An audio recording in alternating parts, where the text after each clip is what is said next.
মহব্বত একটু সময় জিকির করেন, আমি একটু আলোচনা করে আপনাদের কাছ থেকে বিদায় নিয়ে চলে যাব।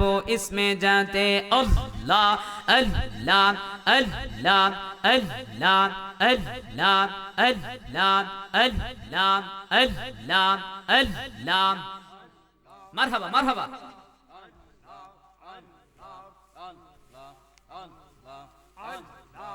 আল্লাহ আল্লাহ আল্লাহ আল্লাহ আল্লাহ। মুর্শিদিরে কই পাবো বলো গো তোমরা আমারে বলো না। মারহাবা আল্লাহ। আমার মুর্শিদ বিনে পাগল মনে বোঝা আইলে বোঝে নাও। আমার হাওয়া আল্লাহ আল্লাহ আল্লাহ। মুর্শিদিরে কই পাবো বলো গো তোমরা আমারে বলো না। মারহাবা আল্লাহ। আমার মুর্শিদ বিনে পাগল মনে বোঝা আইলে বোঝে নাও। মারহাবা আল্লাহ আল্লাহ। মন দিলাম প্রাণ দিলাম গো দয়াল দিলাম ষোলো আনা। মারহাবা আল্লাহ আল্লাহ।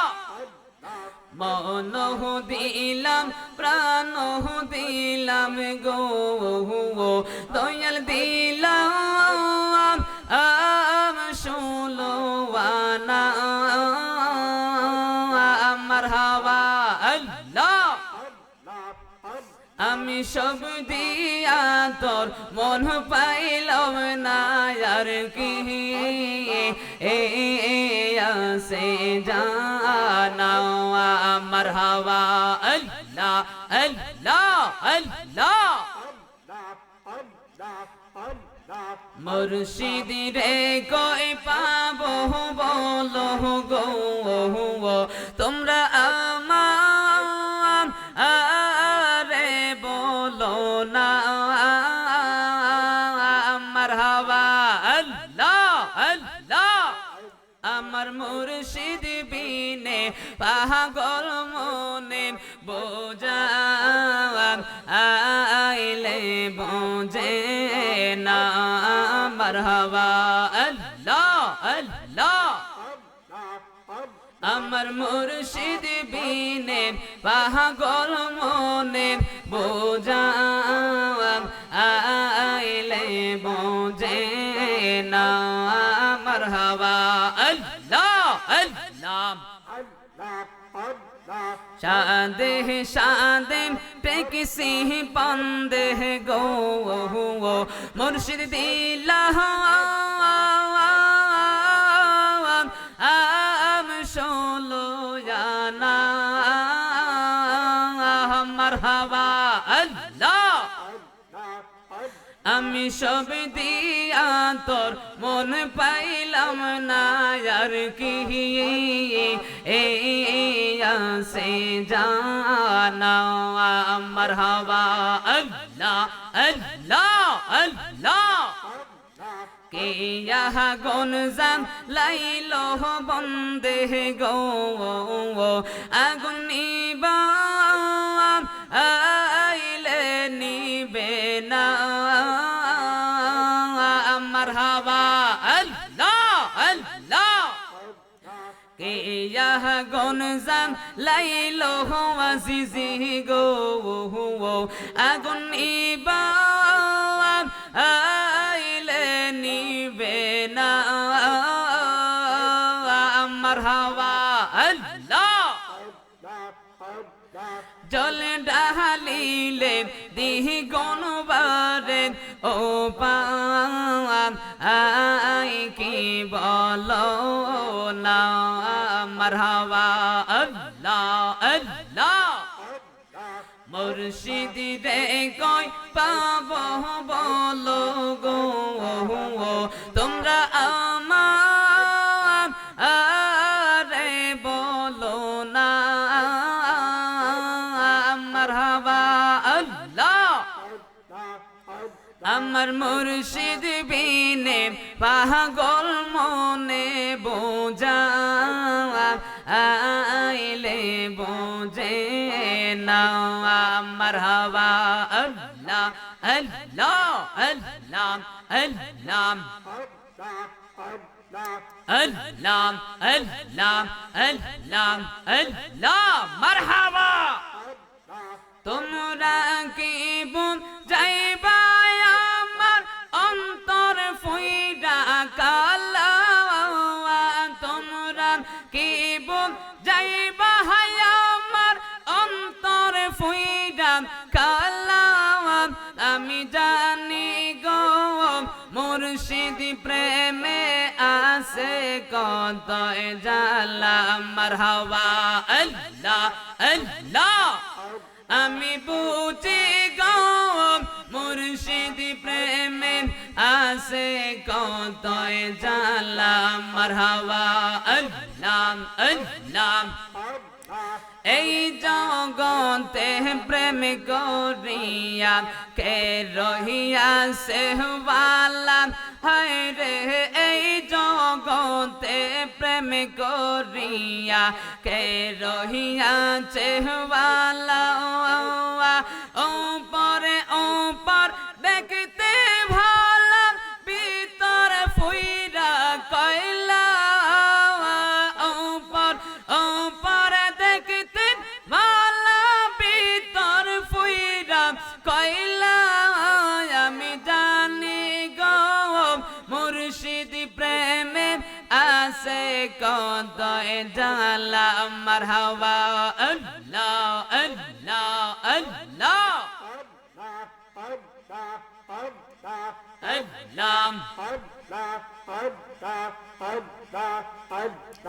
যোগের পরে যোগ চইলা যাই গো গায়ে তাহ ফুলের মালা আসিসি যোগের পরে যোগ চইলা যাই গো গায়ে তাহ ফুলের মালা কবে জানেন আসবে আমার মুর্শিদ চিকন কালা আমি জানি গো মুর্শিদ প্রেমে আসে কত জালা মারহাবা আল্লাহ আল্লাহ আল্লাহ আল্লাহ আল্লাহ আল্লাহ আল্লাহ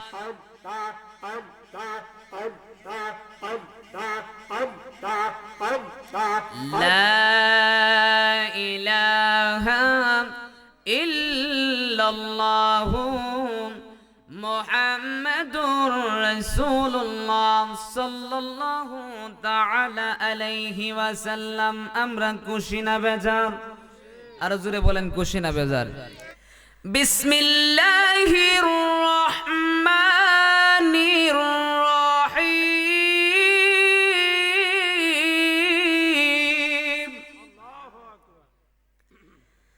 فبأي آلاء ربكما تكذبان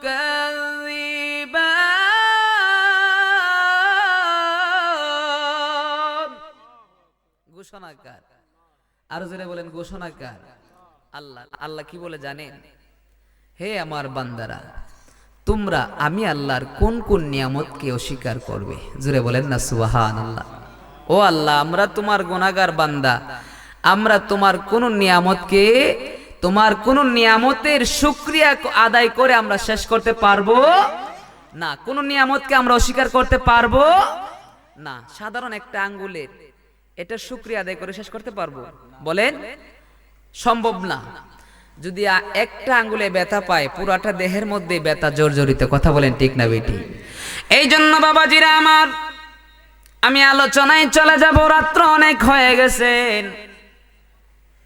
মহান রব্বুল আলামিন কেমন ভাবে খুশি। আল্লাহ বলেন, বান্দারে আলহামদুলিল্লাহি রাব্বিল আলামিন, সমস্ত প্রশংসা একমাত্র আমি আল্লাহর, আর আমি আল্লাহর প্রশংসা করলে আমি আল্লাহ খুশি হয়ে যাই। জোরে বলেন সুবহানাল্লাহ। আমি আল্লাহ খুশি হয়ে যাই। এই জন্য বান্দা যখনই ভালো কাজ করবে, উত্তম কাজ করবে, সঙ্গে সঙ্গে আমি আল্লাহর প্রশংসা আদায় করো। আর যদি প্রশংসা আদায় করো, আমি আল্লাহ তোমার দ্বারা আরো ভালো কাজ করাইতে পারি। জোরে বলেন সুবহানাল্লাহ। এই জন্য বাবাজিরা আমার, এই আজকের এই মাহফিল, আজকের এই সম্মেলন, এটা ভালো না খারাপ? ভালো। এই মাহফিলে আসতে পেরে আমরা খুশি। এই জন্য মহান আল্লাহ পাকের প্রশংসা আমরা করছি, ঠিক কিনা বলেন? আমার আল্লাহ চাইলেই তো এমনও কিছু মানুষ আমরা আছি, আমরা হয়তো 5 ওয়াক্ত নামাজ পড়ি না, আজকের এই মাহফিলে আমার আল্লাহ আমাদেরকে হেদায়েত দান করতে পারে কি পারে না? আল্লাহর প্রশংসা করেন, আল্লাহ খুশি হয়ে যাবে। আর আল্লাহ খুশি হয়ে আপনাকে 5 ওয়াক্ত নামাজি বানায় দিবে। কথা বলেন ঠিক না বেটি? বাবাজিরা আমার, বলতেছিলাম মহান রব্বুল আলামিন, ওই আল্লাহ পাকের প্রশংসা আদায় করবেন সর্বদাই। আজকে মনে হয়ে যায় আমরা আল্লাহর প্রশংসা আদায় করি না, শুধু আল্লাহর কাছে আমরা বেসুবুরি দেখাই। কথা ঠিক না বেঠিক? আল্লাহরে আমরা অনেকে গালাগালি করি যে আল্লাহ এর টেহা দে, খালি যে টেহা হইলে রে টেহা দে, আমারে কেড়ে দে না। কথা বলেন ঠিক না বেটি? টেহা হইলে রে টেহা দে, আমারে কেড়ে দে না। আল্লাহ আপনাকে ভালো মনে করে যেই পরিমাণ ভার আপনি নিতে পারবেন সেই পরিমাণই আপনাকে দান করেছে। কথা বলেন ঠিক না বেটি? অনেক ভিখারিকে আমার আল্লাহ বাচ্চা বানায় দেয়, অনেক বাচ্চাকে আমার আল্লাহ পথের ভিখারি বানায় দেয়। এটাই হলো আমার আল্লাহর কুদরতের খেলা। কথা বলেন ঠিক না বেঠিক? আপনার চোখের দেখা অনেক মানুষ, যুবক দেখা যায় অন্ধকার কবরের বাসিন্দা হয়ে যায়। আবার যেই মানুষটা সাকারাতের বিছানায় পড়ে থাকে, এই মানুষটাকে আমার আল্লাহ সুস্থ করে কর্ম করায়। কথা বলেন ঠিক না বেঠিক? এটাই হলো আমার আল্লাহর কারিশমা, এটাই হলো আমার আল্লাহর কুদরত, এটাই হলো আমার আল্লাহ পাকের পাওয়ার। কথা বলেন ঠিক না বেঠিক? বাবাজিরা আমার, বলতেছিলাম আজকে বর্তমান সমাজে দেখা যায় আমাদেরকে ভালোর চাইতে মন্দের দিকে আমরা দাবি তো বেশি। কথা বলেন, ভালোর চাইতে মন্দের দিকে দাবি তো বেশি। গত কিছুদিন আগে দেখলাম ফেসবুকে, মনে এই এলাকার একটা গান হয়ে গেছিল নাকি, দেখলাম রে বাবা, মানুষের মানুষ, তালের টাল মানুষ। বোঝা যাইতেছে যে স্টেজ যে মানে ভাঙ্গে লই দেব শিল্পীর উপরে। কথা ঠিক না বেঠিক? যারা গেছেন তো অবশ্যই জানবেন। কিন্তু আজকের অবস্থাটা দেখেন, বাস্তব প্রমাণ কিনা? মানুষ আমরা ভালোর চাইতে আমরা খারাপের দিকে দাবি তো বেশি। আপনাদের এলাকায় সুদ আসেনি? সুদ আসেনি আপনাদের এলাকায়? সুদের ব্যবসা আসেনি? যে সুদ খাইতেছে হেই বেটা নামাজ পড়তেছিনি, সুদ খায় নামাজও পড়ে। কথা ঠিক না বেঠিক? সুদকে আমার আল্লাহ হারাম করেছেন, ব্যবসাকে আমার আল্লাহ হালাল করে ফরজ করে দিয়েছেন। কথা বলেন ঠিক না বেঠিক? সুদকে আমার আল্লাহ, ঘুষকে আমার আল্লাহ হারাম করে দিয়েছেন, কৃষিকে আমার আল্লাহ ফরজ করে দিয়েছেন। বান্দা আজান হবে নামাজে যাও, আর নামাজ শেষ করে আবার জমিনে চড়াইয়া পড়ো। কথা ঠিক না বেঠিক? কিন্তু দেখা যায় এমনও কিছু মানুষ আছে, ছেলে মেয়ে বিবি বাচ্চা ফালায়া মসজিদে 40 দিন আছে না নাই? আমার আল্লাহ এই কথা বলে নাই যে তুমি মসজিদে পড়ে থাকো, আমি আল্লাহর ইবাদত করো। আমার আল্লাহ বলতেছেন আমি আল্লাহর জিকির করো, পাশাপাশি তোমার পেটের ফিকির করো। জোরে বলেন সুবহানাল্লাহ। বাবাজিরা আমার, সুদ খায় নামাজও পড়ে। আমার আল্লাহ বলেন কাল হাসরের মাঠে ওই বান্দাটা, যেই বান্দা সুদের টাকা খায়, তার পেটটাকে আমি আল্লাহ এমন করে দিব কালবুয়ুতিন, দুনিয়ার একটা ঘরের মতন। জোরে বলেন নাউজুবিল্লাহ। কিসের মতন? দুনিয়ার একটা ঘরের মতো। আমাদের টিনের চালের ঘর আছে না নাই? আমার আল্লাহ বলতেছেন কাল হাসরের মাঠে আমার ওই বান্দাটার তার পেটটাকে আমি আল্লাহ এমন বানায়া দেব, যে বান্দাটা সুদ খাইলো, যে বান্দাটা ঘুষ খাইলো, যে বান্দাটা হারাম খাইলো, ওই সুদ খাওয়ার কারণে আমি আল্লাহ তার পেটটাকে কালবুয়ুতিন, আমি আল্লাহ তার পেটটাকে দুনিয়ার একটা ঘরের মতো বানায়া দিব। আর এই ঘরের ভিতরে বসবাস করবে বিষাক্ত সাপ। জুড়ে বলেন নাউজুবিল্লাহ। দুনিয়ার একটা ঘরের মতো পেটটারে বানাই দিব যারা সুদ খায়। আমার বাবাজিরা, অনেকে বলতেছে যারা সুদের টাকাগুলা লাগায়, তারা বলে আমরা যদি টাকাগুলা না দেই গরিবরা চলবে কেমনে? ঠিক না বেঠিক? বাবাজিরা আমার, অনেকেই টাকাগুলা নেই, টাকাগুলা মাসের মাস পরিশোধ করতে পারে না, টাকাগুলা জমে। দেখা যায় অনেকে বাড়ি বন্ধক দেয়, বাড়ি বিক্রি করে দেয়, ঘর বিক্রি করে দেয়, ফ্রিজ বিক্রি করে দেয়, গাড়ি বিক্রি করে টাকাগুলা আদায় করতে হয়। ঠিক না বেঠিক?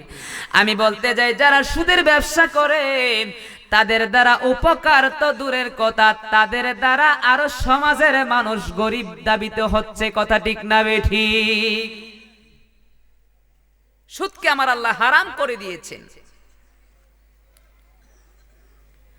সুদ খাইলেন, ঘুষ খাইলেন, নামাজ পড়লেন, আমার আল্লাহ বলেন আমি এইরকম বান্দা পছন্দ করি না।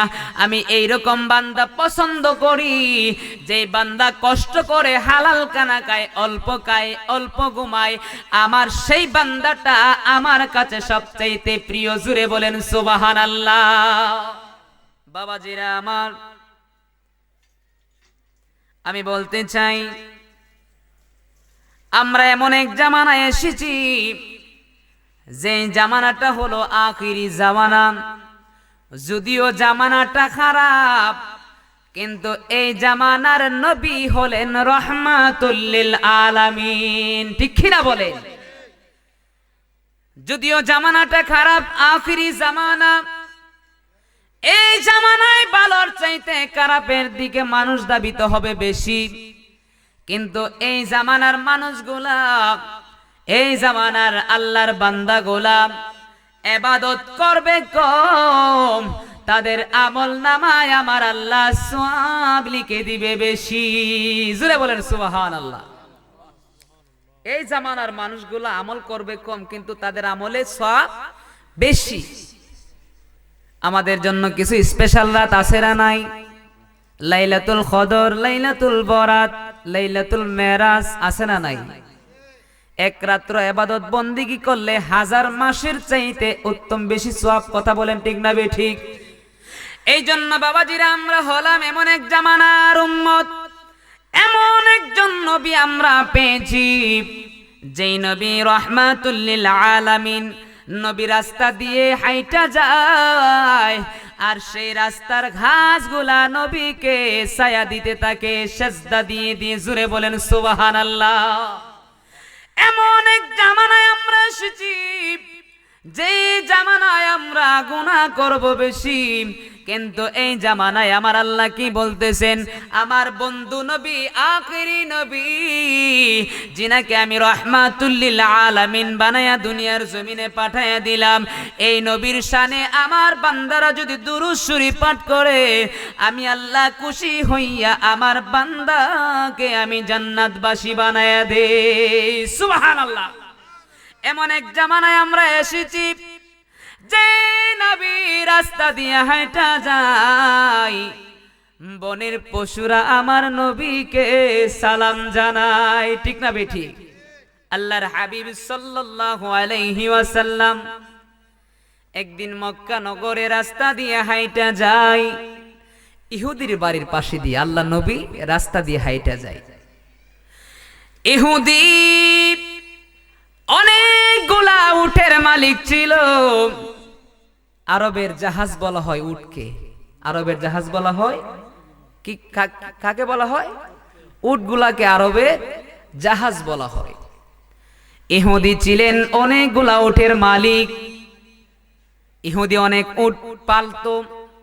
ওই ইহুদি কি করত, এই উটগুলা দিয়া বুঝাই টানাইতো। আল্লাহর হাবিব সাল্লাল্লাহু আলাইহি ওয়াসাল্লাম একদিন হঠাৎ করে ইহুদির বাড়ির পাশে দিয়ে রাস্তা দিয়ে হাঁটে চলে যায়।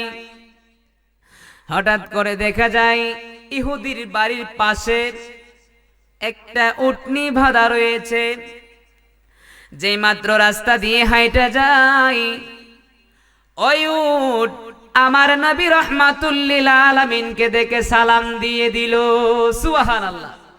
উট কি করলো? আমার নবীকে সালাম দিল।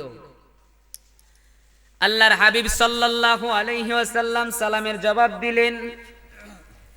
আমার নবী পশু পাখির সাথে কথা বলার ক্ষমতা আছে না নাই? আরো জোরে বলেন, আছে না নাই? সুলাইমান পয়গম্বর নাম শুনেন নাই? ওনাকে যদি আল্লাহ এত ক্ষমতা দিয়ে থাকে,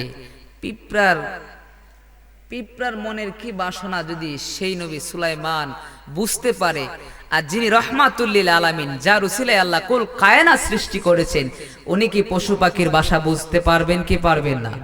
আরো জোরে বলেন, পারবেন কি পারবেন না? আল্লাহর হাবিব সাল্লাল্লাহু আলাইহি ওয়াসাল্লামকে যখন সালাম দিলেন, আল্লাহর নবী উটের কাছে যায়, সালামের জবাব দেই। উটনি চোখের পানি চাইরা চাইরা বিনায় বিনায় কান্দেন। আল্লাহর হাবিব জিজ্ঞেস করে, রে উট কান্দোস কেন? উট চোখের পানি চিরি চিরি কান্দে, ইয়া রাসূলুল্লাহ, ইয়া হাবিবাল্লাহ, নবী গো, আজকে অনেক দিন যাবত আমার মালিক এইখানে আমাকে বেঁধে রেখেছে। ইয়া রাসূলুল্লাহ, ইয়া হাবিবাল্লাহ, আগো রাহমাতুল লিল আলামিন, আমি এখানে দাঁড়িয়ে দাঁড়িয়ে বিনয় বিনয় কান্দি আর আপনার অপেক্ষায় করি। কোন দিন জানি রাহমাতুল লিল আলামিন এই রাস্তা দিয়ে আসবে আর আমাকে উদ্ধার করবে। জোরে বলেন সুবহানাল্লাহ। ইয়া রাসূলুল্লাহ, ইয়া হাবিবাল্লাহ, আজকে আমার মনের বাসনা পূরণ হয়ে গেল। আল্লাহর নবী দেখে বলেন, রে উট, কি তোমার মনের বাসনা পূরণ হয়ে গেল? উট দেখে বলে, ইয়া রাসূলুল্লাহ, অনেক দিন যাবত আমি ভাবতেছি আপনি নবীকে আমার কিছু মনের কথাগুলা বলবো। জোরে বলেন সুবহানাল্লাহ। আপনার কাছে আমার মনের কথাগুলা বলবো, এই জন্য আমি অপেক্ষায় ছিলাম, আজকে আপনাকে পেয়ে গেলাম। আল্লাহর নবী দেখে বলে, উট কি কথা বলবা বলো, আমি শুনি। ইয়া রাসূলুল্লাহ, ইয়া হাবিবাল্লাহ, অনেক দিন ধরে আমার মালিক আমাকে ঠিকমতো খাবার দেয় না, আমি ভালো করে বোঝাও বইতে পারি না, আমার বয়স হয়ে গেছে গো নবী। ইয়া রাসূলুল্লাহ, ইয়া হাবিবাল্লাহ, আমাকে অনেক বড় বড় বোঝা দেয়, আমি কিন্তু বোঝা নিতে পারি না। এই জন্য আমার মালিক আমাকে ঠিকমতো খাবার দেয় না, ঠিকমতো কিছুই দেয় না, আমাকে দেখাশোনাও করে না। ইয়া রাসূলুল্লাহ, ইয়া হাবিবাল্লাহ, এই জন্য আমি বলতে চাই, অপেক্ষায় ছিলাম আপনি নবীকে যখনই আমি দেখে নিব, আপনি নবীর কাছে আমার কিছু কথাগুলা বলবো, আপনি নবী আমার কথাগুলা শুইনা ইহুদির কাছ থেকে আমাকে আজাদ করে আপনি উদ্ধার করে নিবেন। সুবহানাল্লাহ। আল্লাহ নবী কথাগুলা শুনলেন, বলতেছি, ঠিক আছে, আমি তোমার মালিকের সাথে কথা বলবো। কেন তোমাকে ঠিকমতো খাবার দেই না, কেন তোমাকে ঠিকমতো দেখাশোনা করে না, তোমার মনে অনেক কষ্ট আমি বুঝতে পেরেছি। আল্লাহর হাবিব সাল্লাল্লাহু আলাইহি ওয়াসাল্লাম ইহুদিকে ডাক দিলেন, ওরে ইহুদি, এদিকে আসো, আমার কিছু কথা শুনে যাও। ইহুদি নেকে বলে, আপনার কি কথা আমি শুনতে পারি? ওরে ইহুদি, তোমার ঘরে যে উট রয়েছে, এই উটকে তুমি ঠিক মতো খাবার দাও না, দেখাশোনা করো না, তাকে দিয়ে বড় বোঝা বসাও, এই কষ্ট কেন তুমি তাকে দিচ্ছ? ইহুদি বলতেছেন যে, আপনি কোথায় থেকে আসলেন, আর আমি যে বা আমার উটকে ঠিক মতো খাবার দেই না, এই খবরই বা আপনি কোথায় পাইলেন? জোরে বলেন না সুবহানাল্লাহ। আমি যে ঠিকমতো খাবার দেই না, কথা তো সত্য, কিন্তু এই খবর আপনি কোথায় থেকে পাইলেন? আপনাকে তো আমি এই এলাকায় কখনো দেখি নাই। জুড়ে বলেন না সুবহানাল্লাহ। আল্লাহর হাবিব ডেকে বলেন, ওরে উটের মালিক, আমাকে দেখো নাই, আমাকে চিনো নাই, আমি হলাম রাহমাতুল লিল আলামিন। যে আমার আল্লাহ এই কুল কায়নাতের জন্য রাহমাতুল লিল আলামিন বানিয়ে আমাকে পাঠিয়েছেন। সুবহানাল্লাহ। আরে ইহুদি শুনে রাখো, আমার উসিলায় আমার আল্লাহ কুল কায়নাত সৃষ্টি করেছেন, তুমি ইহুদিকে বানিয়েছেন। আজকে যখন আমি রাস্তা দিয়ে যাইতেছি, হঠাৎ করে আমাকে কে যেন সালাম দিল, আমি তাকায়া দেখলাম একটা উটনি বাঁধা আছে। আমি তার কাছে গেলাম, সালামের জবাব দিলাম। আমি জিজ্ঞাসা করলাম, কি তোমার কি? উটনি চোখের পানি পালায়া পালায়া কান্দে আর আমার কাছে কথা বলতে লাগলো। ইহুদি শুনে বলেন, ইয়া রাসূলুল্লাহ, আপনি রাহমাতুল লিল আলামিন, আপনি একটা পশুর মনের খবর জানতে পারেন, আপনি কোনো সাধারণ কেউ নয়, আপনি হয়তো আখিরি নবী মুহাম্মাদুর রাসূলুল্লাহ। জোরে কি বলবেন না সুবহানাল্লাহ? আপনি সাধারণ কেউ না, আপনি আখিরি নবী ও রাহমাতুল লিল আলামিন। যিনি পশু পাখির মনের খবর জানতে পারেন, উনি কোনো সাধারণ ব্যক্তি হতে পারেন না। কথা বলেন ঠিক না ঠিক? ইয়া রাসূলুল্লাহ, আপনি আমি উটকে খাবার দেই না, কষ্ট দেই, তাকে দিয়ে বড় বড় বোঝা বসাই, এই কথাগুলা সত্য, আপনি সব কিছু বুঝলেন। ইয়া রাসূলুল্লাহ, আমি আপনার কাছে, আমি ইহুদি, আপনার কাছে কালিমা পড়ে মুসলমান হতে চাই। বলে সুবহানাল্লাহ। ইয়া রাসূলুল্লাহ, ইয়া হাবিবাল্লাহ, আমি ইহুদি ছিলাম, এই মুহূর্তে আমি আপনার কাছে কালিমা পড়ে মুসলমান হতে চাই, আপনি কি আমাকে মুসলমান বানাবেন? আল্লাহর হাবিব সাল্লাল্লাহু আলাইহি ওয়াসাল্লাম দেখে বলেন, আরে ইহুদি, কালিমা পড়ে মুসলমান হইবা সত্য কথা, এই কালিমা পড়ার সঙ্গে সঙ্গে তোমার ধর্মটাকে ত্যাগ করে এই ইসলাম ধর্মে তুমি শুভ আগমন করতে হবে। সুবহানাল্লাহ। ইহুদি ডেকে বলেন, ইয়া রাসূলুল্লাহ, ইয়া হাবিবাল্লাহ, আমি আর একটা সেকেন্ড দেরি করতে চাই না। যিনি পশু পাখির মনের খবর জানতে পারেন, উনি সাধারণ কেউ না, আমি উনার হাত ধরে মুসলমান হয়ে যাইতে চাই, আপনি আমাকে পড়ায় দেন লা ইলাহা ইল্লাল্লাহু মুহাম্মাদুর রাসূলুল্লাহ। জোরে বলেন সাল্লাল্লাহু আলাইহি ওয়াসাল্লাম। ইহুদি মুসলমান হয়ে গেলেন। মক্কা নগরে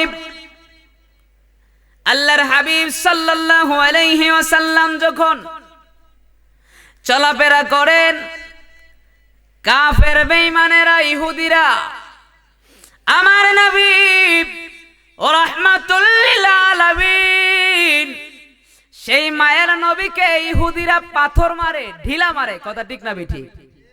আল্লাহর নবী কি কষ্ট নিয়েছেন? কোনোদিনও কষ্ট নেন নাই, তাদেরকে বদদুয়াও দেন নাই। কথা বলেন ঠিক না ঠিক? সেই মক্কা নগরের বড় বড় কাফের, আবু জাহেল নাম শুনছেন? নবীজির কি লাগে? চাচা, আপন চাচা। আবু জাহেল, উতবা, শাইবা, বড় বড় কাফের লিডাররা এই মক্কা নগরে চলাফেরা করে বুক ফুলাইয়া আল্লাহর হাবিব সাল্লাল্লাহু আলাইহি ওয়াসাল্লাম সত্য নবী তারা জানেন, জানার পরেও আল্লাহর নবীকে তারা কষ্ট দিয়েছে। কথা বলেন ঠিক না বেঠিক? ওই মক্কা নগরীর কাফেরেরা, অনেক বেঈমানেরা, ইহুদিরা আমার নবীকে সত্য নবী জেনে, আমার নবী যে ভালো আখিরি নবী মুহাম্মাদুর রাসূলুল্লাহ, সেই নবী সত্য কথা বলে, অনেক ইহুদিরা তাদের ধন সম্পদ আমানতগুলা আল্লাহর হাবিব সাল্লাল্লাহু আলাইহি ওয়াসাল্লামের কাছে জমা রাখতেন। সুবহানাল্লাহ। আল্লাহ নবীর কাছে কি রাখতেন? অনেক ইহুদিরা টাকা পয়সা মুদ্রাগুলা আল্লাহ নবীর কাছে জমা রাখতেন। দেখা যায় 1 বছর 2 বছর 3 বছর পরেও নবীর কাছে গিয়া যদি চাইতো, ওগো এই মক্কা নগরে নবীকে ডাকতো আল আমিন বলে, এই আল আমিন, তোমার কাছে যে মুদ্রাগুলা দিয়েছিলাম, যে ধন সম্পদগুলা দিয়েছিলাম, এগুলা কোথায়? আমার কাছে দিয়ে যাও। আল্লাহর নবী সাল্লাল্লাহু আলাইহি ওয়াসাল্লাম মুহূর্তের ভিতরে যেইভাবে দিয়েছিল আবার সেইভাবে তার হাতে ফিরাই দিতেন। জোরে বলেন সুবহানাল্লাহ। মক্কার কাফেররা আমার নবীকে আল আমিন বলতেন। নবী সত্য কথা বলেন ঠিক না বেঠিক?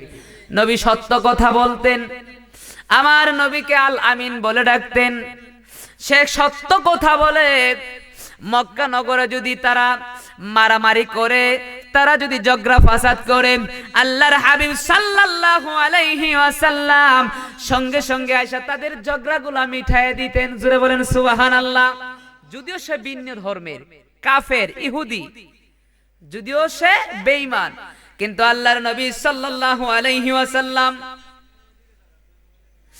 আল্লাহর হাবিব সাল্লাল্লাহু আলাইহি ওয়াসাল্লাম মক্কার কাফেররা আমার নবীকে যন্ত্রণা দেয়, কষ্ট দেয়, অনেক ব্যথা দেয়, পাথর দিয়ে আঘাত করে, ঢিলা মারে।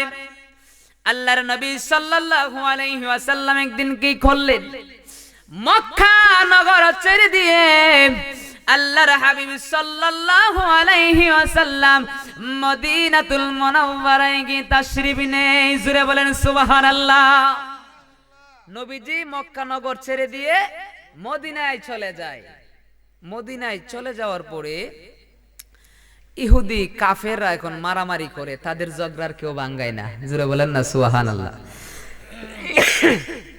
এতদিন যখন আল্লাহর নবী সামনে যদি তারা ঝগড়া ফাসাদ করেছে, মারামারি করেছে, নবীজি সঙ্গে সঙ্গে আয়েশা তাদের ঝগড়া ফাসাদ গুলা কি করছে? মিটায়ে দিছে, দুই পক্ষকে দুই দিকে মিলায়ে দিছে।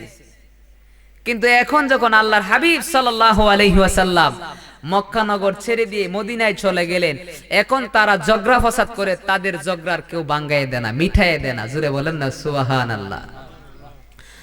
এক ইহুদি আর এক ইহুদিকে বলতে লাগলেন, এতদিন পর্যন্ত আমরা যে শান্তিতে ছিলাম, যে আল আমিন নামে মুহাম্মদ আমাদের মক্কা নগরে ছিল, যদিও সে আমাদের মতো ইহুদি না, সে মুসলমান, কিন্তু আমরা যখন ঝগড়া লাগতাম, আমরা যখন মারামারি করতাম, আমাদের ঝগড়াগুলো সে মিটাই দিত, ভাঙ্গায় দিত। কিন্তু দেখা যায় অনেক দিন হয়ে যায় মুহাম্মদ এই মক্কা নগরে নাই, আমরাও যদি ঝগড়া লাগে আমাদের ঝগড়াগুলো ভাঙ্গানোর মতো কোনো কেহ নাই। সুবহানাল্লাহ।